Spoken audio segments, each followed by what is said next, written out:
Welcome to another Dojo Discussion. This afternoon, I had a great time sitting down and talking with Dr. Ken Berding. He just wrote this new book, Paul's Thorn in the Flesh, New Clues for an Old Problem. And our friends at Lexham Publishers were nice enough to send me a copy and to connect me with Ken to have a discussion about it. If you don't know, the subject of Paul's so-called thorn in the flesh that he mentions in 2 Corinthians is considered to be a problem or an issue that we will just never know what Paul was referring to, what his actual thorn in the flesh was. We just can't know. It's impossible. But Ken's not convinced of that. He thinks that actually, no, when you look at the literary, the cultural, and even the linguistic backgrounds, Paul gives a number of clues that can help us narrow down just what exactly this thorn in the flesh might have been. It's a really cool book. There's never been a full-length book written on this issue, which is wild considering how much has been written about Paul and his life and every other aspect of his ministry. So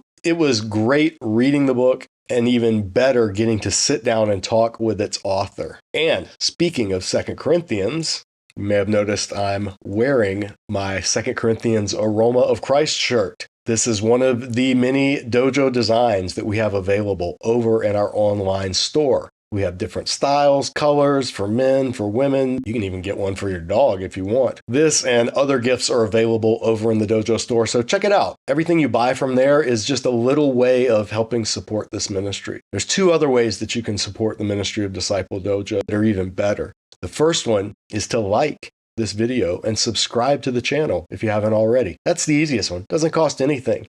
Just click right there on the bottom of your screen, like, subscribe, and if you really want to help us out, click the little bell that lets YouTube know, hey, let us know when there's more Disciple Dojo content. All those things help bump us up in the algorithm. They help get Disciple Dojo videos to a wider audience, and they don't cost anything. So it's very much appreciated, those of you who have. Our goal by the end of 2024 is to hit 20,000 subscribers. Insane goal. The only way that we can even come close to it is with your help. So if you haven't already, go ahead and subscribe. Another way that you can help, Disciple Dojo is entirely donor funded. We're a full 501c3 nonprofit. Everything we do is contingent on monthly givers. So if you would like to become a Disciple Dojo donor at any amount, it can be $5 a month, it can be $500 a month, whatever you're able to give, we really appreciate it. And that's what keeps this ministry going. So thank you for putting up with that little bit of housekeeping right at the front. And now let's hear more about Paul's thorn in the flesh.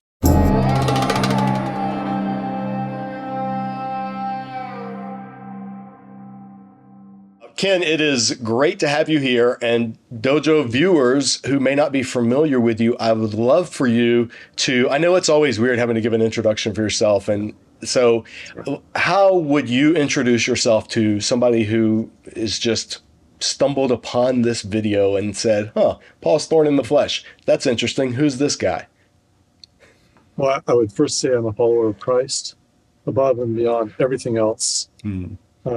I'm married to Trudy for a long time. She was a high school friend of mine, 14. I have 4 daughters. 3 of them are married, all adults now. And, like Philip in the Bible, love him. He had 4 daughters. They were prophetesses. So I totally relate to him. I love the 2nd century, hang out with people like Polycarp and Clement and Ignatius. I love the Apostle Paul and spend a lot of time with him. So I teach at Talbot School of Theology, Biola University, and have lived a lot of places in the world, including Portland, Berlin before the wall came down, lived a long time in the Middle East, Southern California twice, Philadelphia, and north of New York City, just barely north of New York City. So that's some of my background. I'm an elder at my church, and I lead up a community of students along with my wife called the Birdhouse.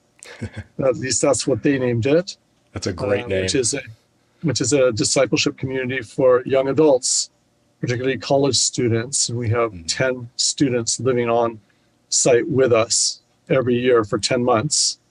And then we kick them out at the end of 10 months. And we have another group come through. We're on our 5th group right now. We have our 6th group already planned for next year. We pray together. We have meals together.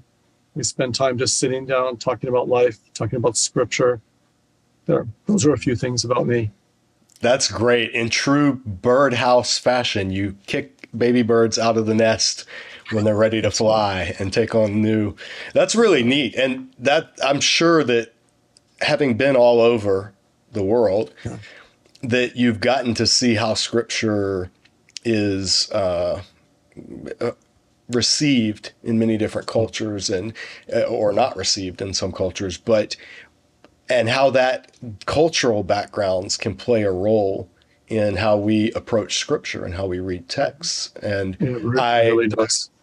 I picked it. I want to ask you about it in particular on what we're going to talk about today, because I have a feeling, living in the Middle East, I've been to the Middle East a couple of times, never for extended periods, about 2 weeks or so usually. But I know that there's just being over there, being around various Middle Eastern cultures, really throughout Mediterranean, it can color how we read scripture a little bit differently than from here in the Bible Belt South or out on the West Coast where you are. So before we jump into that, how did this, for viewers don't know, Ken's got a new book out, Paul's Thorn in the Flesh. This is by Lexham Press, and the folks at Lexham were kind enough to send me a copy, and I was happy to read it. I found it really interesting, and then they said, would you like to talk to the author? I said, of course I'd like to talk to the author. Let's get him in the dojo. And he was kind enough to reply and to agree to it. How did you first of all, this is a whole book on one verse, one passage that some people might think is, how is there a whole book's worth of stuff to say on one passage, and kind of a mysterious passage at that. So walk us through where this project started. Did it start decades ago? Did it start a couple of years ago? How did you get here to writing this book? Thanks. And by the way, I've never had a theological discussion in a dojo before, so I'm pretty excited about that. Welcome. First time for everything. I've been super curious about this question for a long time. I've been talking to my classes about it. I teach a class called Life and Letters of Paul. I also teach a class on Romans, but obviously this is 2 Corinthians. 2 Corinthians 12:7 for everybody who's listening today. Paul's thorn in the flesh. Just thinking that there's got to be more to say about this, and stumbling across sort of a deep prejudice about this. Mm-hmm. I think more than any other issue in the Bible, I can't think of any other that's more than this. There's just this basic prejudice that you're not going to make any progress on this. So for probably 15 years, maybe, I've been just pushing into this, noticing some things, talking to my classes about it. But about 5 years ago, I had a number of things that in my own life that got me thinking particularly about this, because I had some medical conditions as well that just had some pain associated with it. Mm-hmm. And then I was like, I need to think more about Paul's thorn in the flesh. So I didn't do what most people do in studies. Usually what they do is they would just go off and see, what is everybody saying? I did a couple just quick looks just to see, but I was already familiar with it because I teach in this area. Mm-hmm. And so I just decided I'm not going to do that. I'm going to just hang out in the Bible for a long time. I'm just going to be thinking about, I would just open up the passage. I would just read it in Greek. I would start thinking about what connections go here, literary connections, historical background issues. I started thinking about those, early Christian conversations on these intertextual issues, and just started wondering what is there. And I just, for like a whole year, I just didn't look at anything else. I'm doing my exercises in the morning. I'm thinking about Paul's thorn in the flesh. I'm taking a shower. I'm thinking about Paul's thorn in the flesh, and just spending time on that. And as it turns out, I just kept seeing things like, wait a minute, why isn't anyone commenting about that? Or, oh yeah, I remember someone commented about this, but why isn't anyone incorporating that into their overall understanding of this? So just a little bit at a time. I don't really move fast when I do things like that. I don't try to push things. I like to take my time, let them settle, argue against myself, try to dissuade myself from some position. And eventually it just started coalescing into what I thought was an article. And so I started thinking, okay, this would be good. I'll write an article on this. But then I just started finding more things. And when I particularly landed on the whole kind of magical background side of things, I knew that was going to take a while to unpack, and the connections with Job.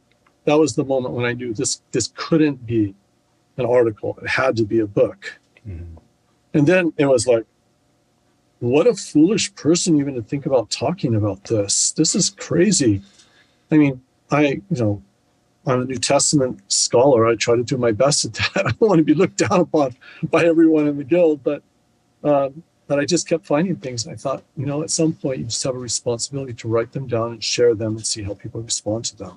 Mm-hmm. Well, that's a bit of the story. Yeah. So how long, let's say if you had to nail it down, how long has Paul's Thorn in the Flesh been a significant part of your mental workload, would you say? Like how long have you been mulling this over? About 5 years. Okay. Yeah. That's a long time for any. It is a long time. And it shows because in the book, you kind of leave no stone unturned. It's a comprehensive case, which you would have to make if you are going to tackle a topic that seems this prejudiced against finding out. And you open the book with a discussion of that. You open the book talking about, hey, here's what everybody has said and basically has concluded we're never going to figure it out. It's a chasing of the wind. I'm translating Ecclesiastes right now, so that's fresh on my mind. And a lot of interpreters would just say, you're chasing the wind here. This is not going to lead anywhere. But you make a really compelling case. When I shared this on my Facebook social media feed and just said, hey guys, I'm going to be having Ken Berding on to talk about his book on Thorn in the Flesh, and if any of you are interested, all the responses were, not all, but most were along the lines of, oh, I've always thought we can't figure that out. I've always heard we can't know what that is.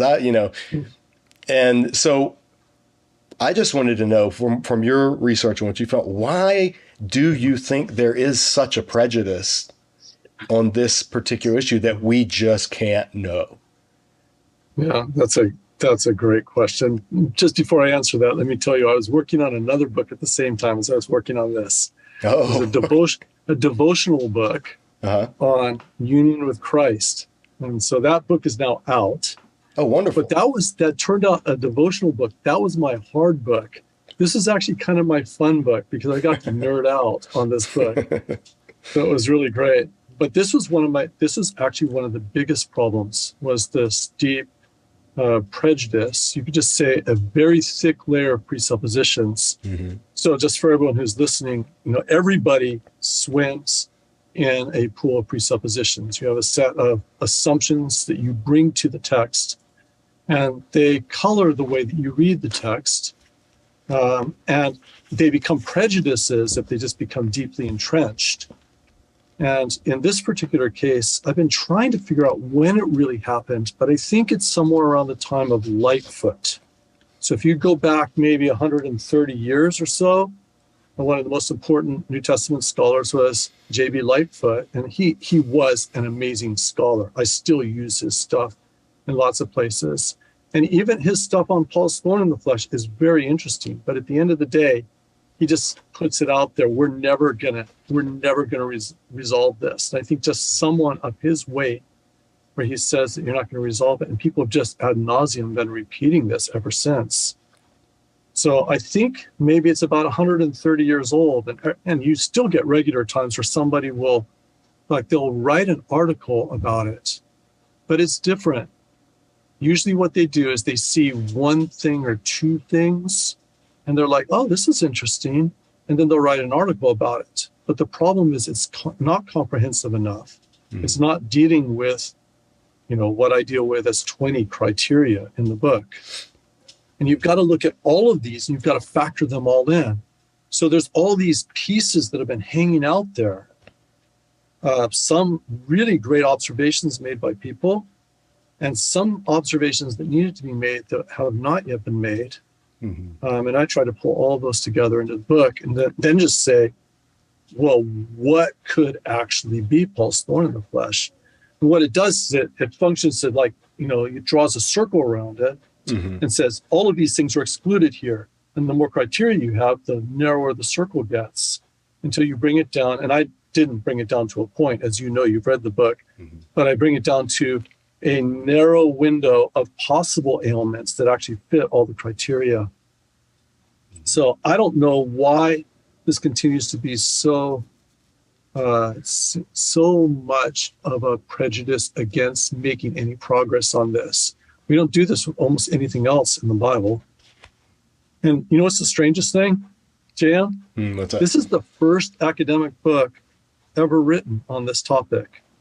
I was going to ask you, what have other people done? I know there have been articles on it. Yeah. The longest and biggest thing that I know is an article in German that is 24 pages long. And it's good. And actually, he's moving in the direction that I'm moving as well. But that's the longest. And when you think, and you do a lot of reading, I know, when you think about the narrow issues that people write on, oh my word, this is far bigger than that and far more interesting too. So it was just time. It needed to be done. Yeah, because you think, well, there's so much in Pauline scholarship. I mean, half of my seminary classmates, I feel like, went on to become PhDs in Paul studies or Life of Paul or New Testament. And it is strange that hasn't been something comprehensive. And your book, it does fill a void.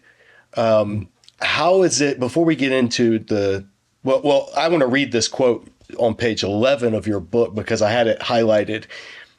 It's a great quote. And I think it's dead on. Says, every interpreter, I love how you say this, every interpreter floats or sinks in a personal pool of presuppositions. Great alliteration, great metaphorical imagery. And it is 100% true. Our presuppositions are, we don't even, like fish don't know they're in water.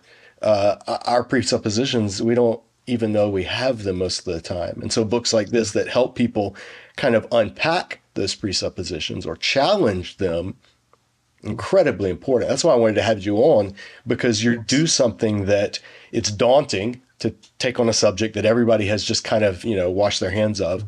And it's also a great illustration of how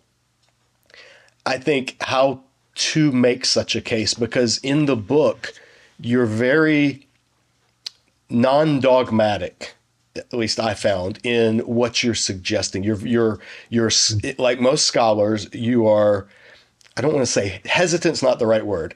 You're careful and deliberate, and you don't out of hand dismiss a lot of things, which is refreshing to read. Is that how you generally interact, or are there times when you get more polemic? I want to be like this. I really do. And I sought to be this way. And my prayer, of course, is that this will kind of reboot the conversation. So even if someone doesn't necessarily agree with everything that I've said or particular things along the way, it'll raise a whole bunch of new issues that we can actually have this conversation start again in a new and a fresh way. And I'm hoping that it will do that. I don't see how it won't. I can't imagine that it won't have an effect again, I'm more of an Old Testament guy, so I can't speak to the climate of Pauline studies or this and that, but I can't imagine that going forward, people won't have to seriously take into consideration the things that you're pointing out in this book when they're when they're writing their own commentaries or teaching about Paul. I want people to read the book, so I don't want to give everything away. But don't worry, you can't. In this conversation, we're not going to give away everything. Too many details. Without I do. It's the balance. I want to tease, but also want to show them why and give them enough to know. How would you summarize before we look at the passage? Well, actually, let's do this. Let's look at the passage first. So on screen right now, for those that are watching, and Ken can't see my screen, I wish we had the technology to make that happen. But on the left-hand side is the Greek New Testament, the Nestle-Aland 28, I think. On the right hand, in large, is the NIV, which is just, I pulled that up because it's kind of the most popular that people at least read from. So I would love to, well, let me read the passage. You can see, you can follow along. And then I want to have Ken point out some things that we need to know about what all is involved in figuring this out. So Paul says, we'll start in verse, midway through verse 6. Or verse 6, he says, even if I should boast, I would not be a fool because I'd be speaking the truth, but I refrain. So no one will think more of me than is warranted by what I do or say, or because of and Paul's being super sarcastic or ironic in all of this, or because of these surprisingly great revelations. Therefore, in order to keep me from becoming conceited, I was given, and you can see it on the screen here in green, a thorn in the flesh, a messenger of Satan to torment me. 3 times I pleaded with the Lord to take it away from me. But he said to me, my grace is sufficient for you, for my power is made perfect in weakness. Therefore, I will boast all the more gladly about my weakness, so that Christ's power may rest on me.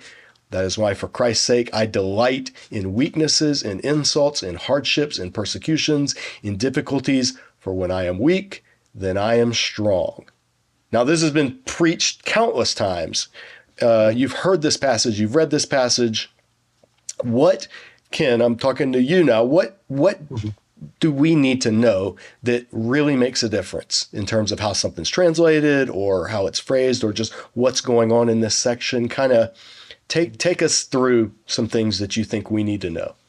Okay. Well, first you mentioned that Paul's being ironic here. So he's reacting to criticisms that he's receiving from the Corinthians. That's the first thing.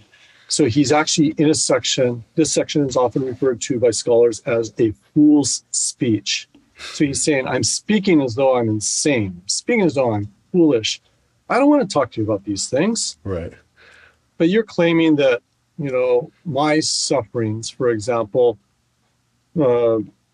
make me so that I'm not really a real apostle. You're claiming to be the really cool apostles. You're the super apostles, he calls them, tongue in cheek. And so he's reacting to them in that way. At the end of chapter 11, he says, not only, more or less, he's basically saying, my sufferings are a badge of my apostleship. And then you come into chapter 12, and when you hit the beginning of chapter 12, he's responding to a particular criticism that he's received, which is that he hasn't had any sort of visions or revelations from the Lord. And he basically says, yeah, I really don't want to talk about these things, but you've forced me to do this. So I'm going to tell you about a time that happened 14 years ago. I don't even know if I was in the body or if I was out of the body, but I was taken up into the third heaven, which in my understanding just means heaven. So if you've got the sky, you've got the stars and all those that are out there, and then you've got heaven. He's taken up there. He hears inexpressible things that, he's not permitted to talk about. And then, he's even using third person. So he's saying, I know a man, but it's clearly Paul, because he says that because of these revelations, there was given to me a thorn in the flesh.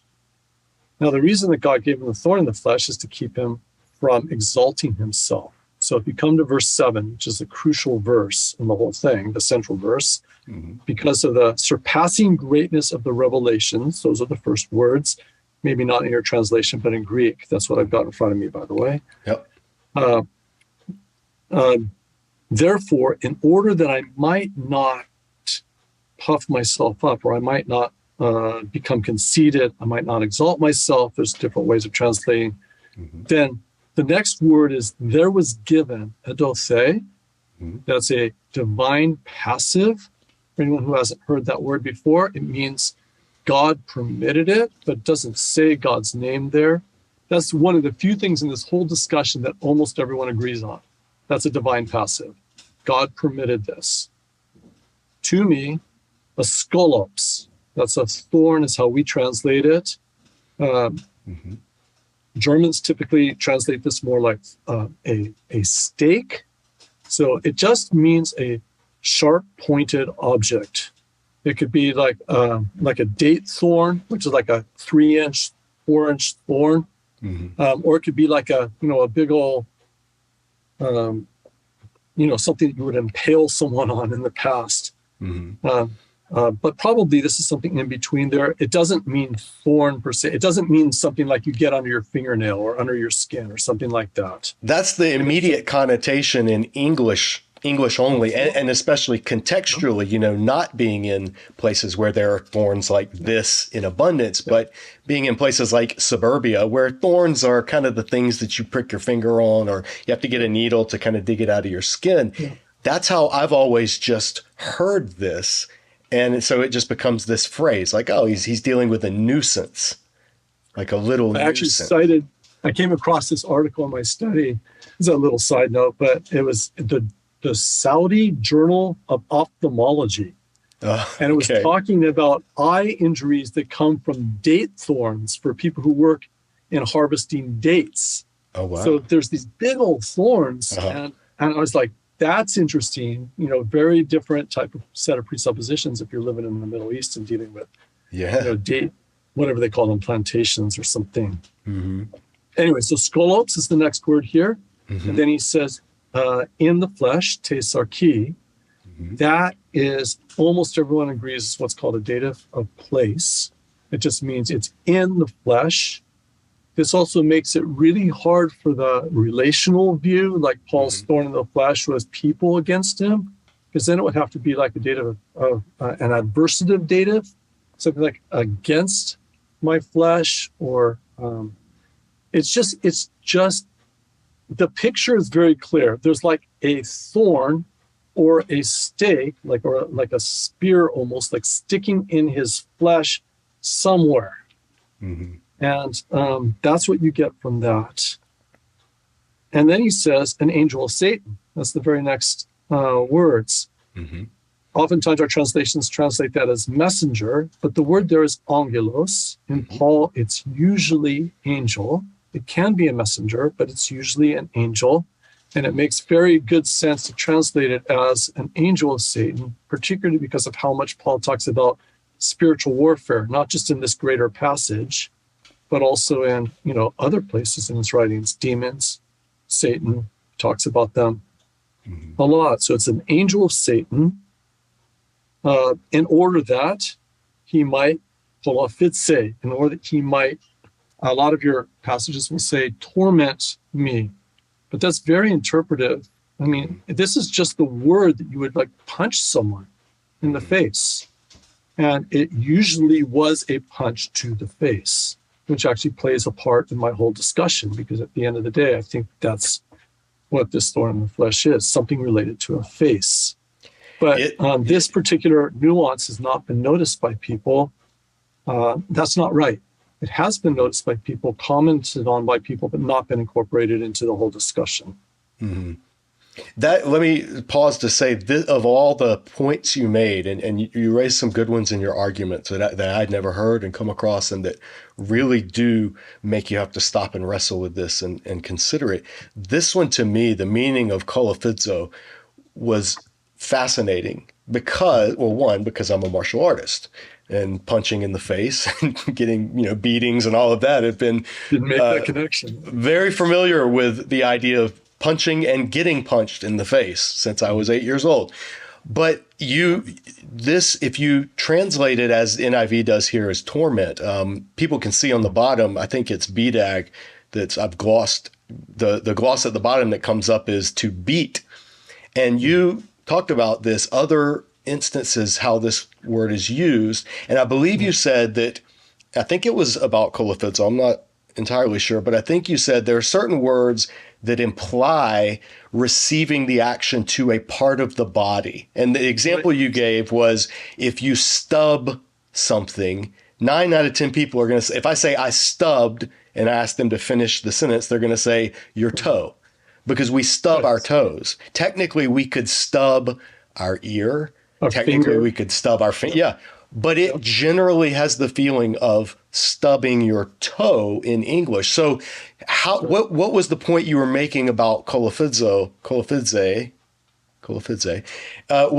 To unpack that in terms of that idea of it having a specific referent, used not technically and always, but in general in Koine Greek.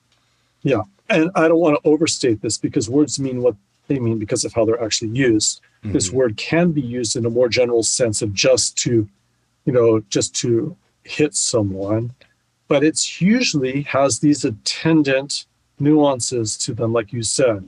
So we've got other words in English like this as well. If you say you spank someone, it's probably their back end. If you say you slap someone, you could be slapping their arm, but you're probably slapping their face. So we have those same types of things in English. And this is one of those words, and you can tell by the way it's been used other places. So this doesn't tell you specifically for sure that it's his face, but it should be your starting assumption. And if that's built up from other arguments, then you end up with the face. Mm-hmm. This is not the only thing that points to face either in this. There's a number of other reasons to think in terms of Paul's face being involved. Actually, can I say one of those while we're here? Yeah, absolutely. Paul uses the word face, I think, 22 times in his letters. And he uses it many different ways. He uses it metaphorically. He uses it different ways, okay? But 12 of those are in 2 Corinthians. Mm-hmm.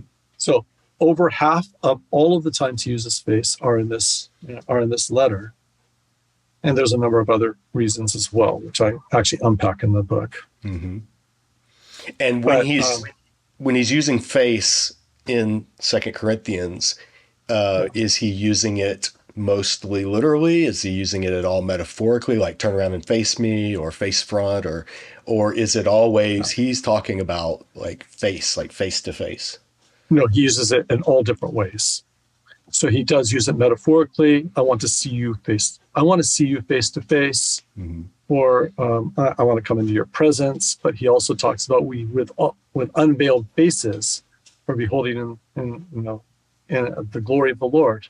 He has a whole discussion about faces and bodies earlier in the book that helps prepare you for what's coming in 2 Corinthians chapter 12.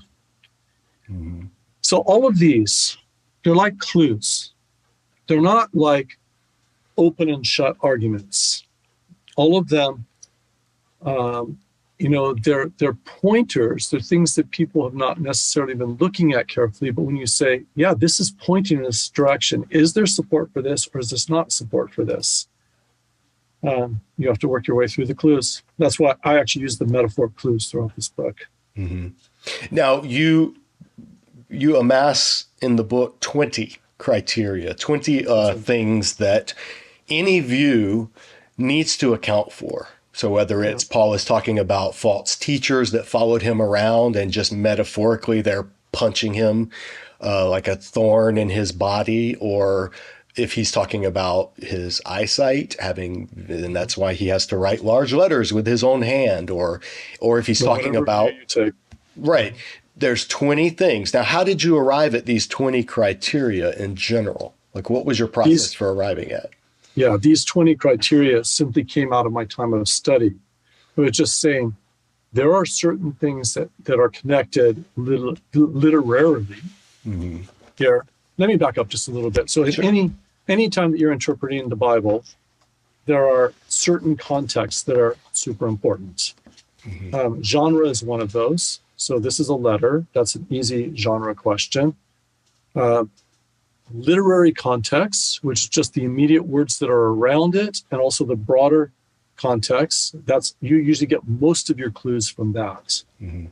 Historical and cultural context is another context, very important. So it's written into a particular time, a particular culture, with particular cultural norms. And that can help also unpack something. You also have what I would call the canonical context, which is like the whole Bible context, where you're saying the Bible is one book. It interprets itself. That's the Reformation principle of Scripture interprets Scripture. And so you're looking for intertextual connections too. You're looking at all of those contexts. And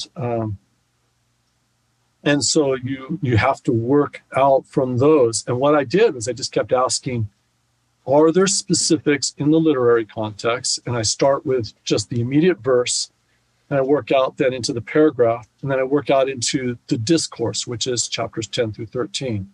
And then I just work out into all of Paul's writings, including the rest of 2 Corinthians, so it's sort of concentric circles. Mm-hmm.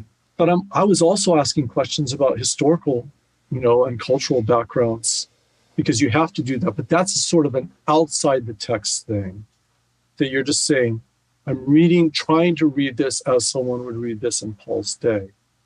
So basically these 20 criteria, including intertextual observations as well, connections to Jesus, they came out of just reflecting on this and asking those types of contextual questions. Mm-hmm. Well, the criteria in there, you list them on page 4, and then at the end of each chapter, you show the section that you talked about in that chapter. These are the criteria that this applies to. Or it kind of ticks off these boxes so that by the end of the book, and then you have charts in the last couple of chapters. The last few chapters were actually really quick to get through because you made things nice and in chart form, super helpful. But it laid things out and said, now of all the views that have been put forward, how many tick all these criteria? And that was a really interesting way to do it. I'd never seen anybody approach it that way before, but it does, I think, argue, it makes a strong argument that this thorn, this scolops for Erasmian pronunciation, scolops for modern pronunciation. I'm going to have my friend Michael Howe come on, and we're going to talk about that at some point. But I was going to say, it might be in between that too. It might not be O or A. It might be O. It might be something in between there. Skolos. We're gonna do a Greek pronunciation debate episode at some point. I've already got the guy from Glossa House, my buddy, is going to come on for that. But regardless of how you pronounce this, skolops, it's their criteria, and the first criteria that you list, I want to talk about how you chose that one. Now, these aren't ranked. I don't think you rank these criteria in terms of importance. But the first, let me read through the criteria just so people know what we're talking about. And we won't unpack by any means because, folks, you have to read the book if you want them to unpack it. But the criteria are viewed by whatever this thorn, this scolops, whatever it is, it has to be something that was viewed by others as black magic attacks, viewed by Paul as attacks by an angel of Satan, although permitted by God, parallel to Job's suffering, which included skin and flesh, impacting Paul's physical flesh, comparable to the jabbing of a sharp-pointed object, excruciating, not simply annoying, that's a big point, impacting Paul's face or part of his head, viewed by Paul as educational discipline by God, viewed by others as humiliating and weak, unusual, not like the pain of others, long-term but intermittent, paralleling somehow the sufferings of Jesus, exacerbated by stress, negatively impacting Paul's rhetorical ability, that was another good point, known to the Corinthians, not a secret, analogous to Paul's other sufferings, connected to the heavenly ascent, involving the ear, involving the eye, and involving visible bodily damage. And Ken unpacks, he walks through each of those in the book. But the first one is the one that I'm most interested to hear, that this was something that would have been viewed by others as black magic attacks. Why is that important, and what do viewers need to know about actual black magic attacks that the Corinthians would have been familiar with? Well, you should know that there have been something like 1,600 binding curses, most of them in Greek, that have survived from ancient and antiquity. Mm-hmm. And this was just a big part of their life. So what's for complete noobs, what is a binding curse, and what do you mean by they were found? Did they find amulets? Did they find writings? What is, unpack that some if you don't mind. various ways in which there are inscriptions and amulets and various ways where they actually find curses that have been written down against someone else to bind them. It'd be like, I don't know, let's say that you've got a charioteer that you really like, but there's another one that is possibly going to beat your chariot in the races. So you find a magician. And when you think of magician, don't think of all the things that are in your minds. Think of a person who's like kind of a shaman or a witch doctor or something like that. They're everywhere. They're not like official religion. They're folk religion. They're regular. They're the people that people go to when they're afraid of evil spirits or anything else. And they can create some sort of curse against this other chariot, hopefully so their wheels will fall off during the race, and or whatever it is, or you want to actually win in the court of law, so you put this binding curse on this person's mouth or something like that. And they took these very seriously. Everybody, it's hard for us to get this, okay, because it's so different. It would help you if you lived, like I did for so many years in the Middle East, to get a sense of this. But everybody believed in this, even those who were like critical of it. People like Galen or Pliny the Elder, were like critical of charlatans using magic in various ways. I mean, Pliny actually says at one point, he says, "Well, everybody." I actually have the quote somewhere. Where is it? Yeah, he says, "There is no one who does not fear to be spellbound by curse tablets." And he's one of the skeptical ones. Like, everybody is afraid of this because there are spirits around and people are aware of these and they're afraid that they're going to be hurt by them. So magicians are the people who, in their minds, could control these things and help them to get what they wanted. They weren't always negative. You could bind someone to make them fall in love with you, which is a bit kind of gross when you start thinking about that. And there's a lot of other types of ways that they would use them. But as far as like a negative attack, just imagine Paul comes into town.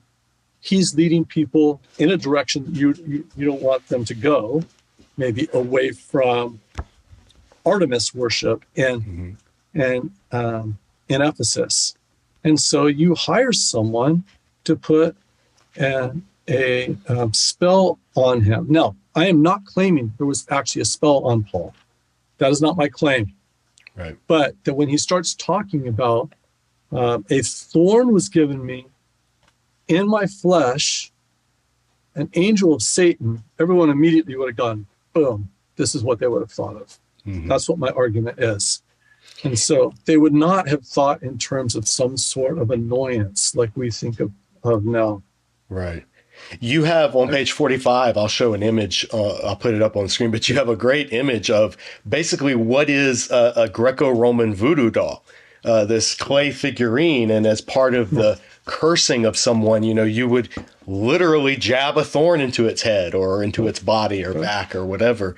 I'd never seen an actual image of that before. And you also talked about in these binding curses, sometimes how they would be sealed shut. What was the point that you were making about that? Well, there isn't too much that's important about the sealing and shut of the whole thing, but that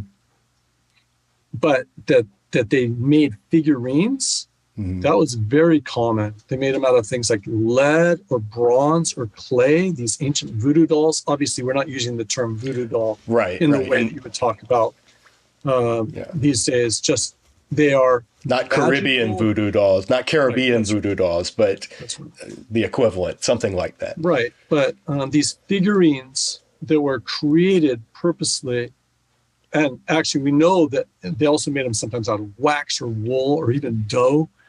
But these were created to try to affect somebody in some way. We actually have, I think there's 34 archaeological finds of these of these all over the ancient Roman world, what we call colossoi, and they would usually have something written with them, and sometimes they would hide them in a place, just because it wasn't like a public thing that they were doing. It was a more of a private thing, because they actually believed that these would affect change. Yeah. And there are actual examples of this. There was a rhetorician who was all of a sudden, took ill, and he wasn't able to speak well. And then they find this, well, they did it with animals as well. In this case, it was a chameleon that they had stuck with a bunch of things that was hidden in his lecture hall.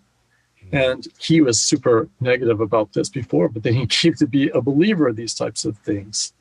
This just permeated the world. Actually, most ancient cultures have, things like this. They're not all the same, but folk religion or magical ideas, it was ubiquitous. It was everywhere in the ancient world, and it's actually very prevalent in a lot of the world today too. Can I say a little more about that? Yeah, please. I lived in the Middle East for 7.5 years, and I went to a friend's house. He had been sick a whole bunch, and while I was there, he discovered that his wife had been hiding like little papers with curses on them, and that's because he was a new believer in Jesus. And she'd been hiding them around the house with like little bits of his hair that she had cut off of them. I found little blue amulets secretly stuck to my daughter's clothes just to try to protect them from the evil spirits. I had a friend whose family killed a rooster on his behalf to just try to get the powers to go the different direction, because he was having problems in his life. I could give you so many examples of this. A person came and asked for help because he was waking up in the middle of the night with hands around his throat. And he had gone to all these different magicians to try to help get protection from them. I mean, this is just very common. And I guess by living in the Middle East, it helped me on this particular piece to be a lot more sensitive to this than probably a lot of European or North American scholars would be. Yeah, it's not something that is at all familiar to most North American, most Europeans, but to people who are sub-Saharan African, to South Asia. I spent a number of times going to India over the years, and people in animistic or in shamanistic cultures, it's normal. It's not even something to question. It's a way of sabotaging something or someone, these little figurines that you would put curses on, or using, like you mentioned, cutting hair, or using body parts, or little effigies or animals to represent the person. It's a whole world that we just, I say we meaning kind of Anglo-European, North American, we just don't think about it. It's not part of our reality, but it was a part of Paul's reality in terms of the world he was in. The book of Acts is filled with examples of Paul confronting sorcerers, pagans, demons. It was a normal thing. Jesus' exorcisms. I mean, it's something that we just have to understand. It was a normal part of life. You are, and to reiterate what you said, though, you're not saying that Paul's thorn was a demonic, curse attack, whether somebody wrote a curse out, folded it, and drove a stake, a scollops into it, or they took an effigy of Paul and poked around his eyes or head or something. You're not saying that that's what it was, but you're saying that his audience being part in that world, they would have just naturally, immediately assumed that that's what it was because of his phrase, an angel of Satan primarily. Is that correct? Exactly. You said that exactly right. I did ask someone at one point who is an expert in this area. I just said, do you think that Paul would have actually had people trying to do curses against him in his ministry? And the person said, of course, that would have happened all the time to him. And actually, they would have viewed him, just think of this, I know this is going to be hard, kind of category breaking for people, but from the outside, people would have viewed Paul as a certain type of magician himself. So there is actually, a couple of power encounters that he has one right on the island of Cyprus, Acts 13. There's a magician there, and they were just viewed it as one magician against another magician. Now, Paul obviously did not view this as magic at all. This is a work of God. But we have to remember that this is the world that they're living in. And if we can actually factor that in as one way that people would have perceived this, it can help us narrow the possibilities of what this thorn in the flesh could have been. Mm-hmm. But once again, it's only one of the 20 criteria. It's not the thing. I think one of the difficulties even in this whole discussion is that the argument is in the details. Yes. So if you're going to be persuaded, you actually have to get into the weeds and look at the details, like both of us have now. Yes, that's one thing that readers have to know is it's not people wanted like a simple, well, what do you think it is? Why do you think it's that? Why do you think it's this? And you can't do, there are enough clues to, like you said, to narrow down. It's something physical. It's something involving his head, his face. It's something intermittent. It's something excruciating, not just a nuisance. But you have to pull all those strands from all of what you've surveyed in the book. And that's hard in our modern evangelical culture where we like proof texts. We like a quick, show it to me in the Bible or I'm not going to believe it. And it's so frustrating. I was having a discussion just yesterday with somebody having to do with whether Christians can get tattoos or not. And the mindset was, this is what it says in the Bible. Here's the text. Show me a text. Show me. And I was trying to walk someone through the concept of hermeneutics. Right. It can be maddening at times within our own tribe, within evangelicalism. But to get to the bottom of most theological issues, you have to do that. You have to walk through and look at the land and take it. It's like any good detective has to look at all the clues. There's rarely a smoking gun. That's you right. Just have a bunch of different clues. And I think you've done a great job laying those clues out. In the book, since we're talking about Satan and angels of Satan, you talk about how that Paul likely could have viewed this as an attack from an angel of Satan. Mm-hmm. What does that mean? Especially, well, I'll ask you something in a second, but you talked about what you think people looking from the outside would have probably pegged it as. Mm-hmm. But how would Paul have interpreted that in his view of Satan? Yeah, so if you have someone who's listening to this who is an anti-supernaturalist, they're not going to like my next answer. But I think Paul, who was a supernaturalist, would have understood this to be some sort of attack of a demon. An angel of Satan is most easily understood in that way. But it's not that demons have some sort of control over him. God permitted this demon to sometimes attack him with piercing pain. And if we're uncomfortable with that idea, we just have to look at the book of Job. And in the book of Job, you actually have Satan himself who is coming before the Lord and, accusing Job. First, it's his possessions and his family that gets attacked. But then it becomes, the second wave is his own health. Mm-hmm. And he's actually attacked with a skin-flesh ailment of some sort. And I actually think that Paul's making connections with that as well. Mm-hmm. Didn't mean to go there right away, but that's part of the whole discussion. So I think that he would have understood it. He would have understood it to be some sort of attack, but permitted by God. In other words, God had good purposes in this, even though the evil purposes of one of Satan's angels, which is what a demon is, an angel, just an evil angel, fallen angel. Somehow he was given permission by God to do this, and God allowed it because Paul needed two things. He needed to be humble, and he needed to learn that God's strength is perfected in weakness. Those are the two explicit things stated in the passage.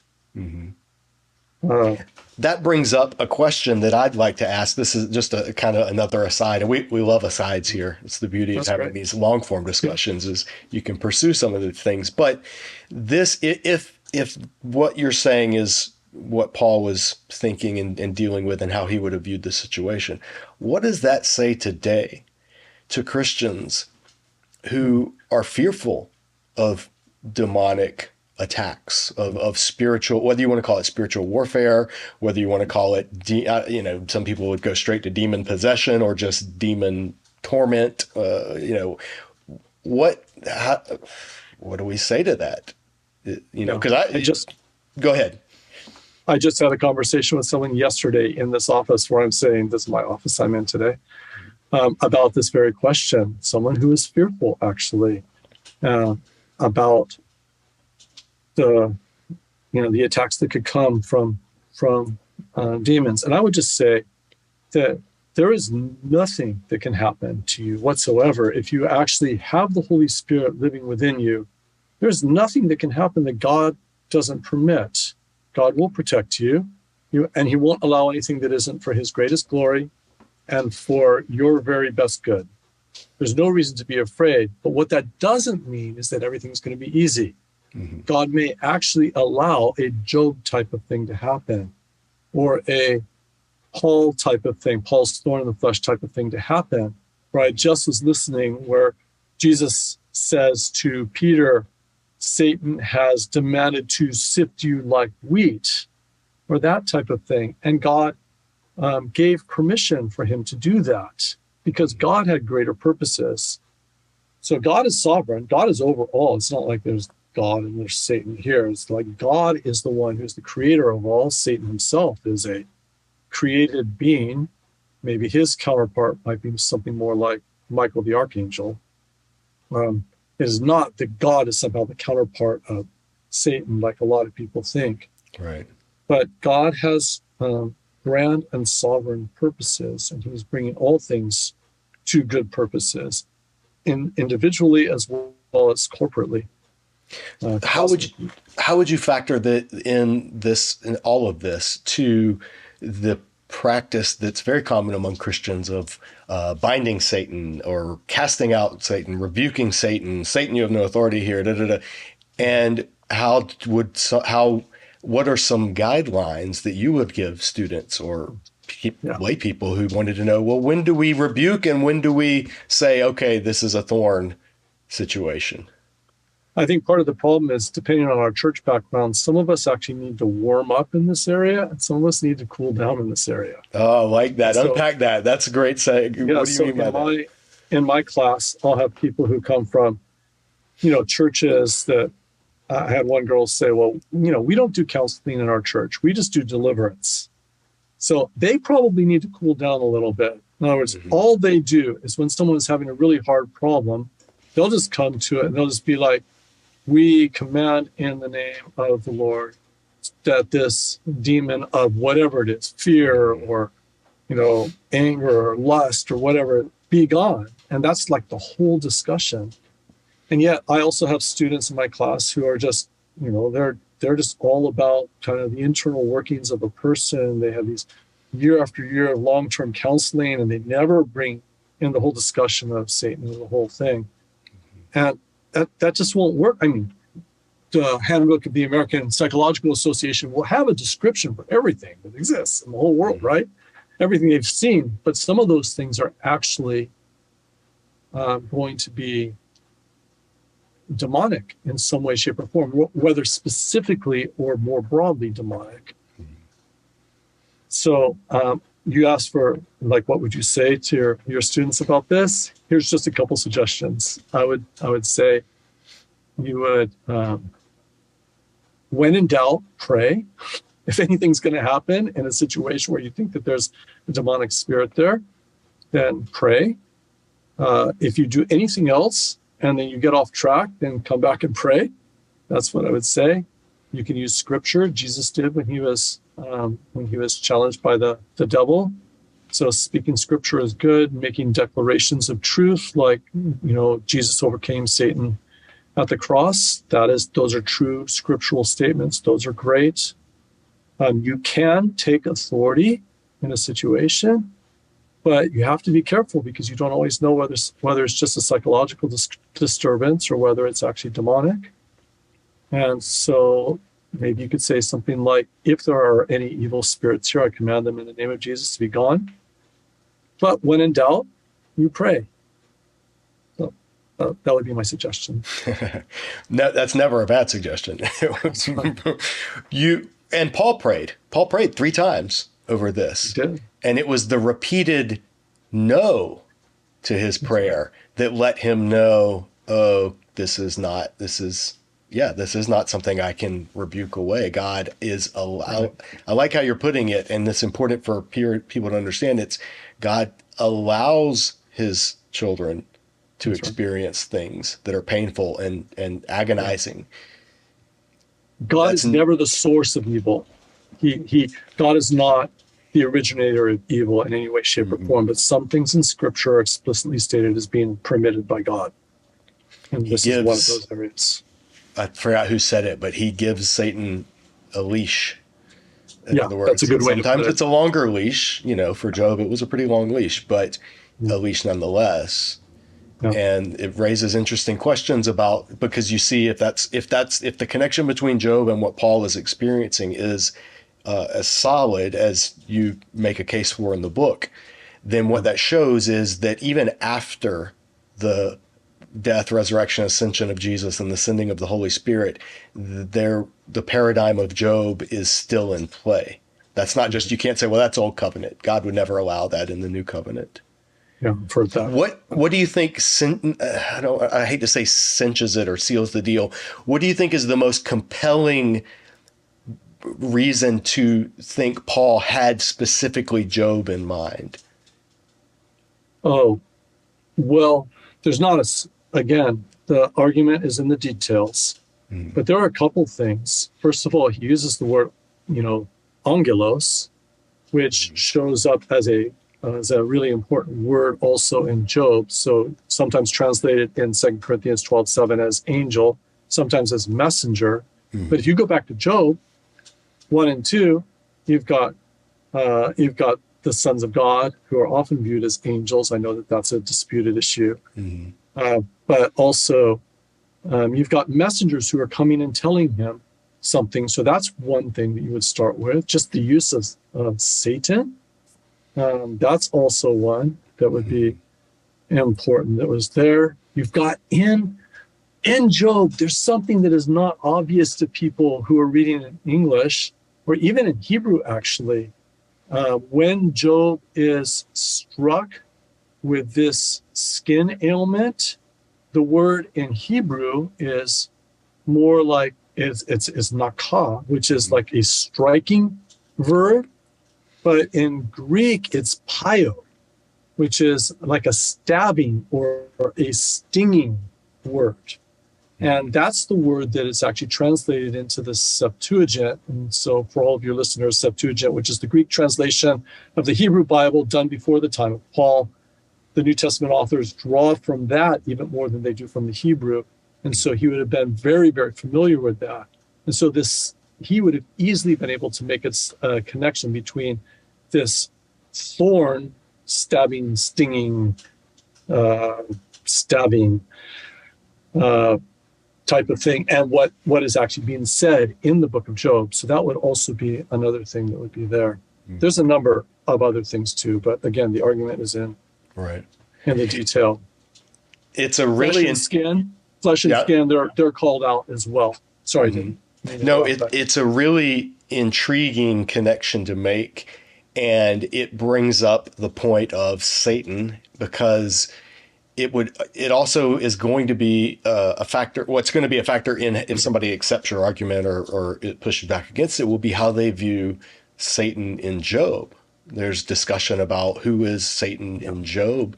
Is he Satan, capital S, or is he just the adversary, like one of the angels? And in your book, you do interact a little bit with some of what Michael Heiser has put forward with the whole sons of God and the identity of Satan in Job. And I'd like to, because Dr. Heiser did recently pass away, and he's someone I wish I had ever gotten a chance to connect with him in person. I've read his work. I've appreciated his work. I have I think a nuanced opinion of his work that Carmen Imes and I have talked about here on the in the dojo. But how do you interact? How does your view interact with that of Heiser or others like that when it comes to the identity of Satan in Job? Well, let me first say that my project here, whatever you take, whichever view you take on this, I still think that there is good reason to think that Paul's making a connection with Job, whichever position you take on that. My particular project also only had to deal with one thing that he was asserting, and that had to do with the nature of Satan in Job 1 and 2. So I don't have to go into everything about Heiser, and I think he's got some really interesting things. He might overemphasize some of the background issues, and I do think that he hedges on the way that he uses certain words, like divine and gods, even counsel. Some of those words which are key for him seem to me like he's using them in ways that are different than people normally use them. But I don't think I actually have enough depth to go into that. That's not my wheelhouse primarily. But on this particular issue, I did have to take a deep dive into how he was viewing Satan and Job, because I was making this connection. He basically views Satan as, in Job, as like a person who's kind of like a prosecuting attorney, something like that. He's an adversary, but he's actually part of God's court. He's a member in good standing kind of thing. But I don't think this is right. And I actually offer in the book, it's kind of a long footnote. You get to that page and there's like 3 lines and the rest of the page is a footnote. And I kind of had to do that partially because I was, publishing with Lexham, and they have published a lot of his works, but also just because I thought it might actually impact people. So I actually took a deeper dive into this. And I don't agree with his view on this. Satan appears to be challenging God in a different way than the type of challenges you would get, say, in the Lament Psalms. He's also attacking an innocent person. And in the traditional view of Satan, that's okay, because God is permitting Satan to do evil deeds even to righteous people, because God has greater purposes that he intends to do with that type of thing. But this would make God more complicit in the evil deeds, you could say, of Satan. You also have Zechariah 3, 1 and 2, where there's this rebuke of Satan that is very, that does not sound like the type of rebuke you would get to a person who is in good standing in God's court. But the biggest one, to be honest, is the overall canonical view. Heiser tends to start with historical backgrounds, read the Old Testament passages in light of those, and then tries to make the New Testament fit with those. And I'm not really sure that's quite the way you're supposed to do canonical interpretation. And the problem with this particular point is that in the New Testament, categorically, all the way across the board, in all of the authors, in the Gospels and the writings of Paul, Book of Revelation, Satan is an evil being, an evil angel who is opposing the work of God. So then you just have to ask the question, is it more likely that there was this dramatic shift in the intertestamental period between the Old Testament and the New Testament, so that view of Satan morphs so much, or that it's some sort of expansion of what was already there? And I think the expansion view is much simpler to argue. So those are some of the reasons why, at least on this point, and on this point I'm more comfortable speaking. Right. I don't agree with him, even though I do appreciate some of the things that he's actually drawn that I've read in other places. Yeah, and that's something I like to reiterate all the time here at Disciple Dojo, is when scholars and interpreters disagree on things, it's not like it is on a lot of social media. On social media, if you disagree with someone, somebody says, well, they're evil and you're righteous and they need to be demonized and canceled and, whatever. It's not like that. Disagreement is the lifeblood of good biblical scholarship. And That's right. you can have people who are the closest of friends, who are united in fellowship with Christ, who take communion together, who serve together, and yet they can have genuine good faith disagreement on issues. And I think, especially, in our age, this is going to be on YouTube. And anytime somebody disagrees with something on YouTube, they will let you know about it in the comments. And it's rare that when they do so in a way that's fair and charitable and edifying. It's usually, this is why you're a heretic. This is why I'm unsubscribing. This is what, but that's not what's happening certainly not in your book. And even when you interact, like I just used Heiser as an example because he is so popular and he has had such an impact on how many lay people view biblical scholarship and biblical studies. And I think that is an eternal legacy that he leaves behind, is getting people interested in these type of discussions. So you taking a different view than him is not you saying he's, awful, shouldn't read him, it's not that at all. It's just saying, this is why I think on this issue it's incorrect. This is why I think this is. And folks, if you're watching this, we just need more of that in the church. We need more. I mean, Disciple Dojo is called Disciple Dojo because in a dojo, you go and you spar. When I go to train jiu-jitsu, my best friends in class are the ones that are trying to choke me the hardest. And I'm trying to choke them right back. And at the end of class, guess what? We hug, we thank one another because we made each other better. And we realize that we're teammates, we're on the same team. So whenever there's theological debate, this is kind of an aside to an aside, but whenever there is theological debate and disagreement among scholars, people who aren't as familiar with scholarship realize that that's a good thing. That's part of the process. That's how our thoughts and our arguments get sharpened. Yeah, I think that's so good. And I would just add one thing to that. I think that that's really, really important, but also that we figure out how important of an issue we're talking about. Because there are some issues that, I would just stand up and disagree in a public space about. Like if you're talking about, did Jesus rise from the dead? Well, guess what? Yes. At that point, we're just going to have to disagree, and I'm going to make it very clear that I disagree. But I'll still try to do it in a gracious way. Right.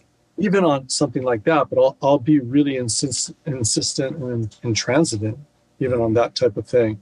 And if it's super unimportant, yeah, whatever, you can think of whatever you want. But we're talking about middle level things here. Right. Things that have consequences at some level, but they're not affecting whether or not we're brothers and sisters in the Lord. Yeah. I think that's most theology. I mean, once you get outside of the main apostolic Orthodox teachings of the Christian faith, I think the bulk of what's out there kind of falls into that. It's not inconsequential. Like you say, it's not that it doesn't matter. It very much matters. Whether you're a Calvinist or Arminian, whether you're a paedobaptism or believer's baptism, whether you women in ministry or not ordaining women in ministry. I mean, they matter. They're important. So that's why people need to hash it out. But like you said, just in a way that's commensurate with the level of importance that the issue has. Is a good rule of thumb. On page 173, you talk about a catalog of eye ailments in Asia Minor and how that offers an intriguing parallel, because one of the suggestions when people have suggested Paul's thorn in the flesh, I think Ben Witherington and a number of others have said it's something to do with the eyes, with his eyesight. And you don't rule that out. But you also think it can be a little more specific, I believe, or at least you can narrow it down. It's not just a general eye issue because of the pain and all of those other criteria. But tell me about these. I'd never heard of the eye ailment catalogs, like the findings that eye ailments were a big deal throughout that region. Yeah, I just stumbled on this, and actually, this is brand new, this publication. So it's just a list of things that they had found in the region of Lydia, which is basically Western Asia Minor. Mm-hmm. And they had found, they were just talking about the various ailments that are dealt with in sort of a pagan religious type of setting. And about half of them, just under half of them, were related to the eye. And also, so that was a publication by Malay, I'm not sure how you pronounce his name, and Petzel. And there was another historian named Zucconi who also talks about how eye ailments are often mentioned in the literature. Mm. So all that does, it doesn't prove anything about this. It just raises the kind of the plausibility that eyes play a part in this. So this is just a very small part of the whole book that you're referring to here. Yeah, it was very much an interesting little. Let me ask him about this, because this interested me when I was reading it, because I have one of the New Testament books that I have spent probably the most time teaching through is Revelation. And so anything involving eyes and Asia Minor is going to catch my attention because of Laodicea and the eye salve and that kind of stuff. But I'd never heard it. I wanted to ask you, and you saying it's new is why I've never heard it, obviously. Right. Yeah, I just stumbled upon it. And it's, but that's not the main reason people actually hold to an eye position. The main reason is the parallel with Galatians 4, 13 to 15, which is, I disputed it for ages. But that section where Paul says, you would have plucked out your eyes and given them to me in a context when he's dealing with a physical ailment. Mm-hmm. And people say, like, well, it looks like he's talking about his eyes. The reason I used to dispute it is because it could be like, you loved me so much you would have jumped off a cliff for me, kind of thing, that type of thing. Right. But the more I looked at it, the more I thought, this is more possible, especially when you already have all these other facial indications. And you've got an ear indication that is coming from Irenaeus. That almost sounds like a joke, doesn't it? I've never heard that. And Irenaeus, I'm sorry, I've just never made that connection before. I've been with this too long. And other things like that. So I would not argue that this is eye in particular, but that somehow it involves the eye, somehow it involves the ear, or it appeared at least that way. Let's say that someone is having some sort of face band, they're putting their hand up here. Well, what is it for? Is it their ear? Is it their eye? Does it involve all of them? And of the seven ailments that I give at the end, they all, to some degree, overlap with the eye, the ear, the side of the face, one side of the face. Yeah, so that's why I mentioned that. And you gave some examples of different types of facial pain. That's not an experience that many people are even aware of. I mean, I think of like head pain or something, I think that would involve the eye or the face. I think of like a migraine. Sometimes when you're reading something, your eyes can cause pain and it can cause, but you talk about some conditions that are far worse than that. Oh, absolutely. What are some examples that viewers may not be aware of? Yeah, so, the Facial Pain Association of the United States estimates there's actually quite a higher number of people who deal with facial pain, and a smaller percentage of that are very serious. Let me give you one example. Trigeminal neuralgia, type 1, trigeminal neuralgia. People suddenly have these stabbing pains that come right out of the trigeminal nerve. So I'm just going to show you on your face. Right here, what's called a ganglion. It's just outside of the upper part of the ear. It's where your facial nerves, the trigeminal nerve, which runs up over your forehead, into the side of your face, and down your jaw. Has anyone ever done this on the dojo? No, but you are doing a great job because it looks just like you illustrated in the book. And they all come together at a ganglion, which is kind of like a mass together, and that's where it goes into the brain. And right there, sometimes the nerve gets pushed up against by an artery or a what's the one that goes the other direction? The vein. Anyway, yeah, Veins and arteries. A blood vessel of some sort pushes Yes. up against it and causes it to go crazy. And it's the pain levels are considered to be among the highest of all in the world. They used to call this the suicide disease because there was no way to treat it. People killed themselves all the time because of how often this happened.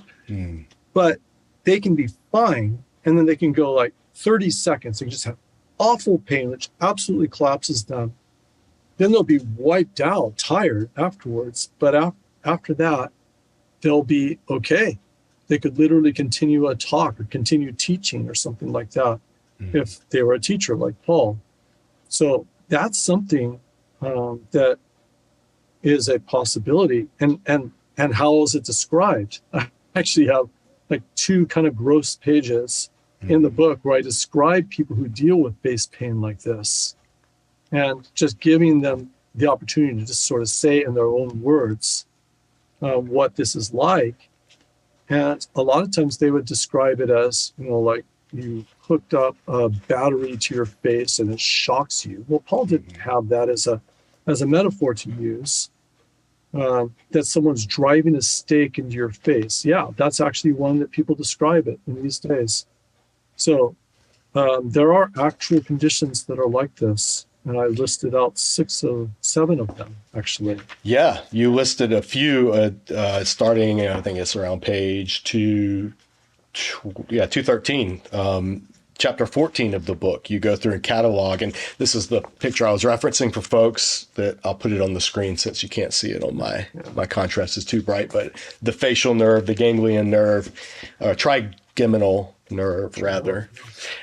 And that was a hard chapter to read in terms of just, you feel so bad for people that experience what they had talked about. And this is what it does, folks that are watching this, is what Ken suggests in listing these conditions is not, that's what Paul was going through. This is something Paul could very well have been going through. And so you're giving more plausible options that are specific, that account for all of the things that Paul was talking about, but you don't do what I think a lot of more sensationalist writers would have probably have done, which is like triumphantly declare that it's this. Instead, you're saying, I don't know, but it's got to be something that does these things. And that was a refreshing part of reading the book, was how open it was at that level of detail, precision, but still guiding people to, hey, it's got to be this, it's got to be this, it's got to be this. So what makes the best sense of it? I think somebody asked me on Facebook when I posted about that I was going to be interviewing, and they said, oh, Paul's thorn in the flesh was the false teachers that followed him around. And my response back was, I said, actually, now having read Ken's book, I think that's the least likely option. Whereas before, I might have given that equal weight. But I think after reading your book, you at least have convinced me, until someone comes along and offers a full rebuttal and addresses all of the points as well as you have. That's the way I'm leaning as well. Why do you think that it being a metaphor for false teachers or opponents, the so-called Judaizers, or people that would follow Paul around or whatever, why do you think that is least likely? And historically, where did that view arise? Let's start with the historical part of that question. Historically, it arose somewhere in the 4th century, it looks like. And the person that is always pointed to, actually, I guess that would be 5th century, is Chrysostom. So Chrysostom is an early, not that early, church author. And by the way, his name was not Chrysostom. His name was John. But he was such a good preacher, they called him Golden Mouth. Golden Mouth, yeah. Yeah, that's right. But It's interesting because he actually mentions, he says, well, a lot of, people say that it's some sort of, pain of the head or something like that for Paul, but that cannot be because God would not allow his apostle to be touched like that. So it must have been someone like Hymenaeus and Philetus who are opponents of the truth. And so for a theological reason, he actually says this. I think that's where it actually arose. Mm-hmm. So he's Chrysostom himself is actually a witness to the head pain view. But then he says, but yeah, I can't go that way, so I'm going this other direction. Another reason that maybe someone would take this view is because Paul is actually countering like false apostles in the context. Mm-hmm. But that actually kind of cuts both directions. And the reason why it does is because in the context, he's actually talking about these so-called super apostles who are in Corinth. They've recently come to Corinth. Paul's opposing them. They're opposing Paul. He's responding to them. But, his thorn in the flesh had started probably 14 years before. He said his vision had taken place, or his out-of-the-body experience, or whatever it was, took place 14 years before, and the implication is that the thorn started immediately after that. So he can't be responding specifically to them. Then you have to say, okay, maybe then he's just referring to anyone who opposes him. But there's nothing special about that. And Paul is actually putting this in his letter at a point which is at the apex of all of his sufferings. One of the things I do in the book is actually make a list of all the sufferings in 2 Corinthians. And here he's putting this thing right at the apex. And generally struggling with people who oppose him, there's nothing really special about that for Christians. That happens to people all the time. Paul is not different than many Christians at different times. So something that's unique has to be part of the whole thing. It's good. That's enough to get people interested, I think, to relook at this situation. And that's what your book does. That's what I want people watching this to do, is to do what Ken suggested and say, hey, put aside the assumptions or the presuppositions that this is an unsolvable mystery and look at it with fresh eyes, possible pun intended, and see what makes the most sense. And it's a great, I think it's helpful just to do that as a biblical studies exercise, looking at something fresh, reading it in multiple translations, doing word studies. This is textbook biblical interpretation that we want people here at Disciple Dojo to recognize as being part of a scriptural biblical life of discipleship. This is an act of worship. Scholarship is an act of worship as much as anything else when done correctly and fully and prayerfully. But it also has an impact on our life. It has an impact asking how God could allow Paul to experience whatever it was will then shape how we look at our sufferings, whatever they are, in the context of, is this something God, what purpose could God have for me in this? And to some Christians, that's just, that whole sentence is heretical because they think, no, Jesus came to heal, and if you're a Christian, you should be healed, and you should never have any infirmities or maladies, and that's just your lack of faith, and, name it, claim it, and move on. But that's, I think, closer to the folk religion and the binding curses and that kind of magic in terms of how it assumes God operates. When you look at Scripture, God allows Job in the Old Testament, Paul in the New Testament, Jesus during Holy Week, he allows even his incarnate son to suffer physically. And so this is an issue that I've really appreciated reading your perspective on, because it gave new insight and it gave me things to think about. If somebody asked me, okay, so what do you think that what do you think Paul's thorn was? I would feel confident saying I don't know specifically, but I think it is something in the realm of craniofacial pain as the top candidate, possibly eyesight involved because of him writing his own name in large letters with his own hand, or the Galatians tearing their eyes out for him. Possibly, that's kind of in there. But definitely, I think it's a physical malady.